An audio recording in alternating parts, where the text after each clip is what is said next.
धर्मांतरण का एक मामला सामने आया है जिसमें 40 आदिवासी परिवारों को ईसाई धर्म में परिवर्तित कराया जा रहा था। इसकी सूचना के बाद बजरंग दल के कार्यकर्ता और नेता यहां पहुंचते हैं, जमकर हंगामा होता है और बताया यह जा रहा है कि प्रार्थना सभा की आड़ में धर्मांतरण का यह खेल चल रहा था और कई दिनों से चल रहा था।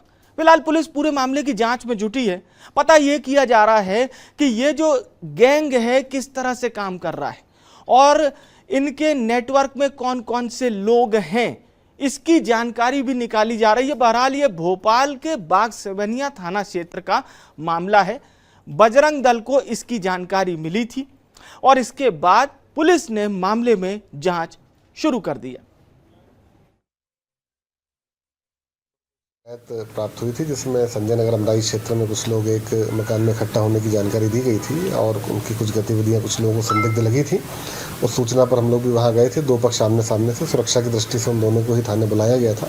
वो थाने पर आए हैं। दोनों ही पक्षों से बातचीत की जा रही है, उनके कथन लिए जा रहे हैं। अभी उसमें जैसी जानकारी प्राप्त होगी, जैसे तथ्य होंगे, उसके आधार पर हम आगामी कार्रवाई करेंगे। तो ये आपने पुलिस की प्रतिक्रिया सुनी। भोपाल से हमारे साथ हमारे सहयोगी मनोज राठौर लाइव जुड़ रहे हैं। मनोज जी, राजधानी भोपाल से ये मामला सामने आया है तो कई तरह के सवाल उठना लाजमी है। बहरहाल पुलिस ने कहा है कि हम इस पूरे मामले की जांच कर रहे हैं, लेकिन कहीं ना कहीं पुलिस को ये जरूर पता करना होगा कि ये किस तरह का नेटवर्क गैंग है। क्या ये सिर्फ राजधानी भोपाल में सक्रिय है या भोपाल के आसपास के शहरों में भी ये लोग धर्मांतरण के इसी तरह से अपने छोटे छोटे नेटवर्क बना रहे हैं?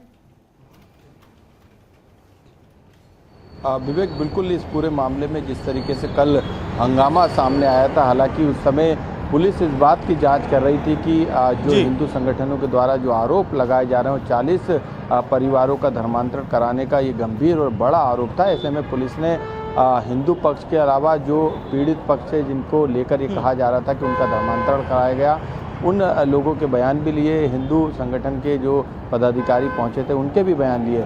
इसके अलावा पुलिस मौके पर पहुंची, आसपास के संजय नगर झुग्गी बस्ती के भी आसपास के लोगों के बयान लिए गए और इन बयानों के आधार पर पुलिस ने ये निष्कर्ष निकाला कि जो आरोप है प्राथमिक तौर पे उसमें सत्यता हो। यही कारण है कि 3 महिलाओं के साथ 4 लोगों पर FIR दर्ज की गई। धर्मांतरण अधिनियम के तहत जो है FIR दर्ज की गई। हालांकि इस पूरे मामले में पुलिस अब इस बात की जांच पड़ताल कर रही है क्योंकि जिस घर में प्रार्थना कराने के नाम पर धर्मांतरण कराने का आरोप है, जब पुलिस ने वहां पे सर्चिंग की तो पुलिस को एक पेटी में कई जो धर्म ग्रंथ थे वो वहां से एक धर्म के बरामद हुए। तो ऐसे में पुलिस के कई बिंदु हैं इस पूरे मामले में जांच के, क्योंकि पुलिस को एक पक्ष ये भी बता रहा है कि जिन लोगों पे धर्मांतरण का आरोप लगा है वो लोग गरीब बच्चों की मदद करते थे, लेकिन मामला अपने आप में गंभीर है। यही कारण है कि अब इस पूरे मामले के लिए एक स्पेशल टीम बनाई गई जो कि इस पर नज़र बनाई हुई और इस पूरे मामले की तह तक जाने के लिए जांच कर रही है।